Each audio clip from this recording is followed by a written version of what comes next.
walk up to the house today, I want you to notice that it's actually three separate structures. The 1884 farmhouse is out here in the front.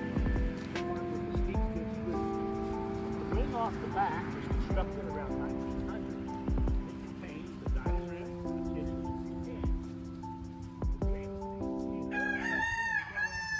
and Georgia for better farmland, but well, they found them. People don't know Florida was loaded with cows. Yes. So what they did find out here was cows everywhere. You know, these cows were probably descendants of the cows that the Spaniards had brought over when they first came in the late 1500s. So they started rounding up these cows, and they had these cattle drives. So let's divide up our group here. Who is together here? We got people who want to separate groups. We're going to start from this way and go that way. I'll tell you the story out here first. We used long and he opened this up and he climbed inside. And as he's sitting there on the ice, maybe eating raw bacon or something, the higher help comes through and doesn't know he's in there, shuts the door behind him. The Iceman comes shortly after to deliver the ice, and he opens this door, and a raccoon jumps out at him and scares the poor man to death, because you're not expecting a raccoon is going to come out of your refrigerator, right? No. And he man screams, and Rawlings is outside. She comes running in. She says, "What's wrong? What's wrong?" And he said, "Miss Rawlings, I'm not going to bring you any more ice till you stop keeping your critters in the icebox." So Little Racket got sent off to live in the Silver Spring Zoo, run by the famous herpetologist Ross Allen. But legend has it that he escaped, taking all the raccoons with him. So there's crazy little raccoons all over Marion County today. Are you guys from Marion County? I am. Crazy raccoon. And we say it has 3 speeds, high, medium, and low, depending upon how far away from the fire you are. When you bake it, if you have like muffins in there, you have to turn it around halfway through, because this side is hotter because it's closer to the fire. So if you don't turn it, you'll have it unevenly baked. It doesn't bake right.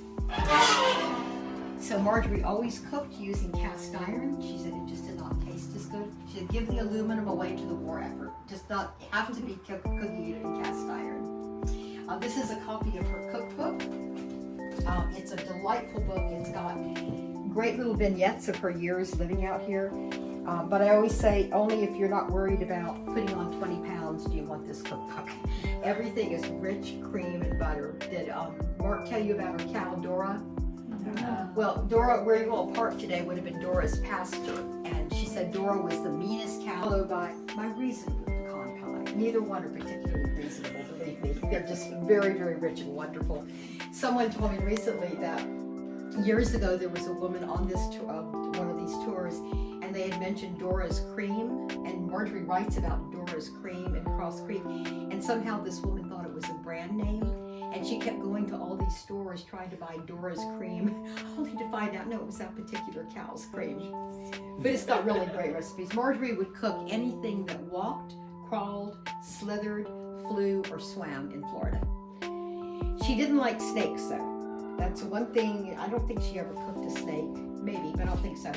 But she did. She was afraid of snakes, and she wasn't afraid of much of anything. So this is her most elegant room, her dining room. It's, I'm sure that Mark told you that this is all her original furniture, all her artwork, all her dishes, and that was all brought back by her second husband. Actually, let's talk about that. Okay, well, she was married twice, and when she died, she left all this to the University of Florida to become a writer's retreat. And Norton Baskin, her second husband, was a hotel man. He was a hotel manager. And when the university got the house, he wasn't going to leave the furniture for the college kids. So he put most everything in storage. And then when the Park Service took over in 1970, Norton brought everything back. And so everything in the house is hers. This is an exception. That was not her table. Everything else in this room was. She would have had a much larger table because she loved to entertain. Vogue magazine came to do a story on Marjorie, and she said, "You can criticize my writing, but indifference to my table throws me into a rage." She liked people to enjoy her wonderful rich food and to tell her how much they enjoyed that wonderful rich food. This is all her china. She had 2 patterns of Wedgwood, Czechoslovakian painted pottery, Mary Hadley pottery from Kentucky, Mexican hand-blown glass. And you can just imagine sitting at this table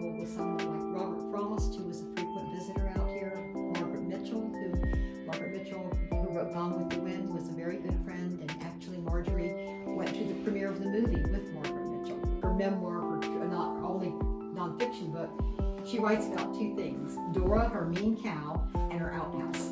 Those keep coming up over and over. Two funny topics, right? Gray inside and out. Had no screens, no electricity, no running water.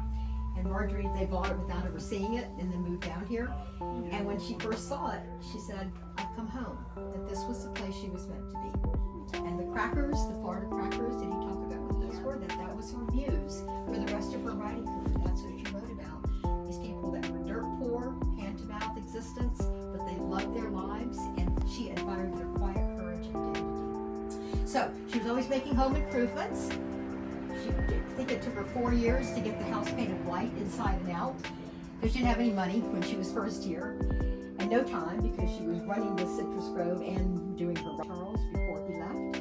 We think it was built to play poker with his brothers who lived nearby. They'd come down to be part of the real estate room. And the chairs are made from deer hide, and the base of the table is a couch carved out of state tree. So this is not her typewriter. We do not have her original typewriter. No one knows what happened to it. When I first came back out here to work again, someone said, I bet Tom Hanks has it. What? Apparently Tom Hanks collects antique typewriters. So if he had Marjorie's, he probably wouldn't know who she was, but we don't know that he has it. Well, I don't know. It's really interesting how many people really have forgotten or never knew. On campus, there's a Rawlings dormitory. I bet if you went into it, you lived in it on a really hot night. She lived here for 25 years, and she said that she only could remember 3 days and nights of the house was hot.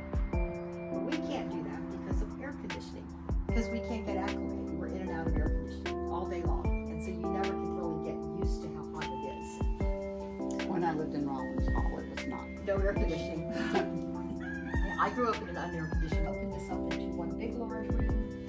The two small rooms behind us, that one is our office to the left, and this one is a display room. We're going to go in there next. But these rooms were both small bedrooms when she was living here. So she lived without electricity until 1938 when she sold the Yearling, and she bought her own generator to make electricity. And she didn't like the glaring light bulb, so she went in her kitchen, got wooden mixing bowls, flipped them upside down, and made indirect light. You'll see these throughout the house. To the left of the fireplace was her closet for storing her firewood, and she turned it into her liquor cabinet. So she said, I keep firewood on the bottom and firewood on the top. Let's come into the book room. We'll look at her books. So the top shelf are some of the languages that the Yearling has been translated into. We know of 33 languages around the world. And one of my favorite things on giving these tours is to have someone from another country come up and say, I read that book in India when I was 12 years old. The middle shelf are her books, chronological order. Jacob's Ladder, did Mark talk about this? This is the first book she sold to Scribner's Magazine. Short story. Yeah, it's a long short story, or a novella is what they call it. And that, they paid her $700, I think it was. She had some bills to pay, and the rest of the money went into the first indoor bathroom in all of Cross Creek. She hated her old outhouse with a passion, and she was so happy to get that bathroom that she threw the party in the bathroom. And that night, she had the cloth, we're going to go through there in a second. The clawfoot tub was filled with ice. There were bottles of whiskey and soda in the bathtub. There was a silver tray over the sink with her finest crystal glassware. And for that night, there was a bouquet of roses in the toilet bowl. They still had to go outside one more night to celebrate finally getting rid of the old outhouse. So after this is Gal Youngin. Youngin won the O. Henry Prize for the best short fiction in America. It's a wonderful story. It was also made into a movie that I've been told you can see on YouTube. It was filmed in Gainesville at the old Hale House using local actors, and it's wonderful. I really recommend it if you can find it. South Moon Under, her first novel. To write that, she moved to the banks of the Ocklawaha River and lived there with an old cracker family. They taught her how to hunt, how to fish, how to poach, how to evade the game warden, and how to make moonshine. And Leonard Fitty, who was the family she stayed with, became her moonshine supplier for the rest of her life. She writes a letter to Max Perkins. This is Max Perkins up here, her editor, her famous editor. He was also the editor for Hemingway, F. Scott Fitzgerald, Thomas Wolfe.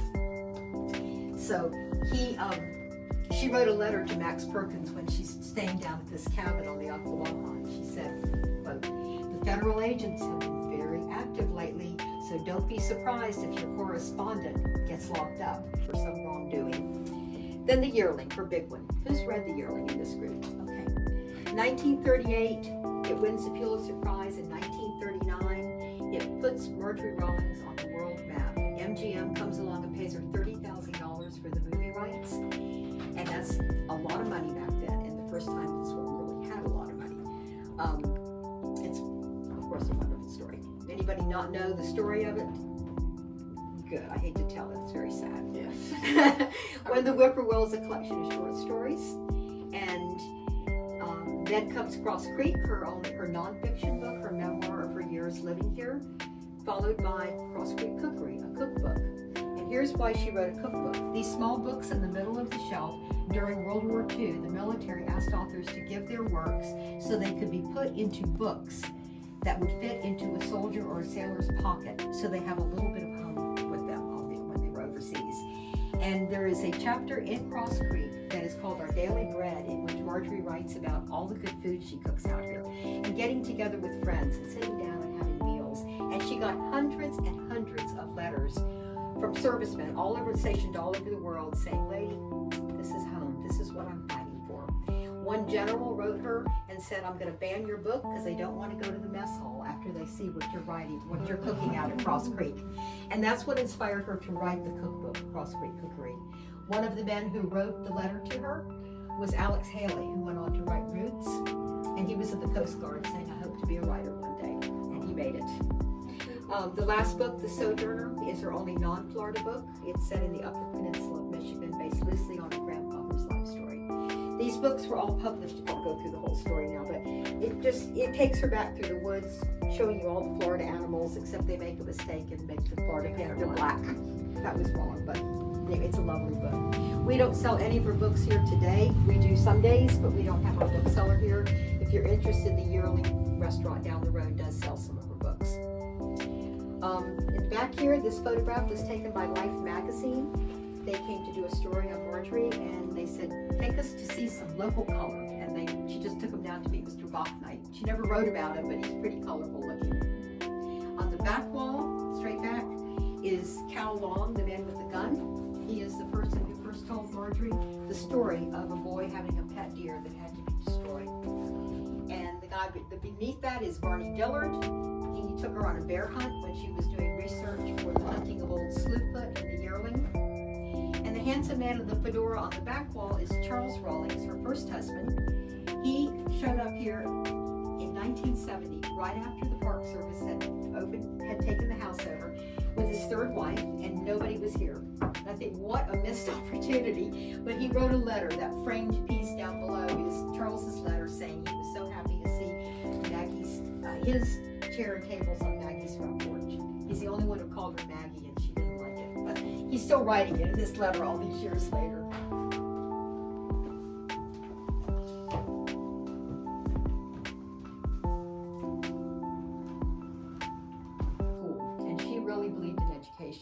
And she asked the mother, "Why don't you send your kids to school?" And the mother said, "I don't have a nice set of clothes for each child to attend school." So Marjorie sewed one set of clothing for each kid so they could go to school. And she said the kids didn't really want to go to school. The mother didn't really want them to go to school. So they went to school for just long enough that they could kind of claim, "Thank you very much for making us the clothes," and then they took them out and they worked on the farm again. But that's what addresses there. It's a good story from Cross Creek. The authors that you see here, I already mentioned a couple of them as our dinner guests, but Margaret Mitchell, Gone with the Wind. Did I tell you that she went to the movie, the premiere of the movie in Atlanta with Margaret Mitchell? And I had a woman on one of my tours one day who told me a very funny story. She said her great aunt had also gone to the premiere of the movie with Margaret and Marjorie. And she said the aunt described this. She said it was a very formal event in Atlanta, and they wore long gowns, velvet gowns down to the ground. And she said all three of those women, Marjorie and Margaret, her aunt, whose name I never got, all had a flask of whiskey in their pocket when they went into the movie theater. And when the movie ended, they stood up, and her aunt's flask, which was glass, fell out and broke on the floor of the movie theater. And she said her aunt loved to tell this story. She said, I stepped over and I spread my gown around the spill, and I said, go on, go on. So everybody had left the theater, and then her aunt went, humph. I just see this old woman telling that story, remembering her glory days. Anyway, Robert Frost and his wife, I told you, lived in Gainesville, and they spent a lot of time out here with Marjorie. Who knows who Zora Neale Hurston was? Their eyes were watching. Their eyes were watching. Thank you. Yes, this is my mission on every tour, that people learn who she is if you don't know. I never knew who she was until I started working out here way back when, but Their Eyes Were Watching God is her most popular book. She was a black woman from Eatonville, and it's something I'm still doing research on. Where exactly did he live? Because a friend of mine lived in Gainesville 20 years ago, and he lived in a house in the Duck Pond. Are you from Gainesville? High Springs. High Springs, okay. My The sister- Duck Pond my sister area. was. I know the duck.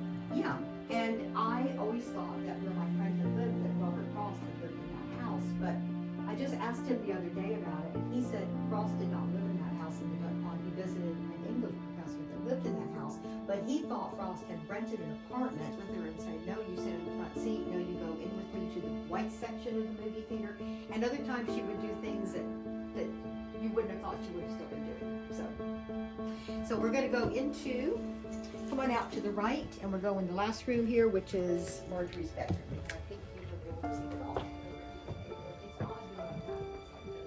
There's another a bathroom put on, and that was quite a great thing. In the boat Cross Creek, the chapter is called The Evolution of Comfort, 2 indoor bathrooms now.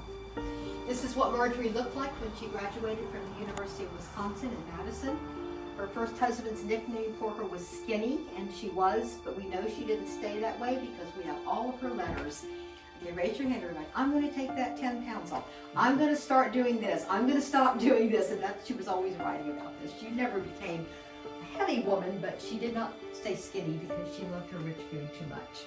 One of her friends said when she gave a copy of her cookbook away, she should give a Jersey cow along with it because it required so much cream. This is Norton Baskin, her second husband, on the back wall.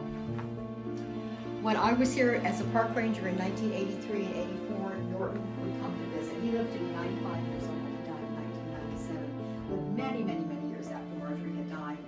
And I have never met a more charming man in my life at any age. He was just so darling. He ran a hotel when I was 1983. One of the other women, the woman who actually opened this house up. The hotel was close to Ocala Hardware. Just on the street. Yeah, corner. Yeah. So you can either exit out the back door, or I can get you better in this thing. Coming out there. Thanks, guys, for being here. Enjoyed it. Thank you. Good. We enjoyed it. That is Cece. She is our resident cat. Oh.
Yes, yes.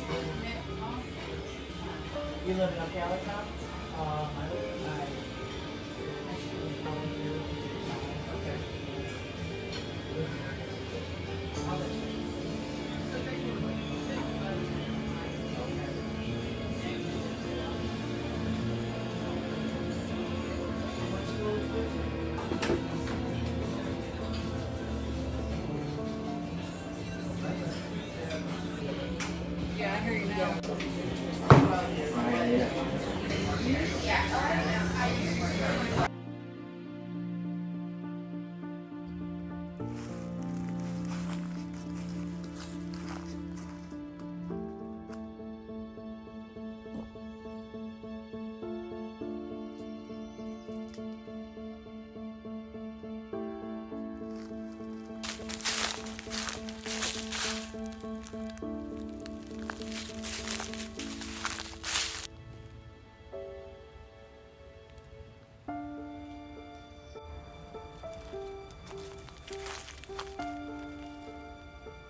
Bye.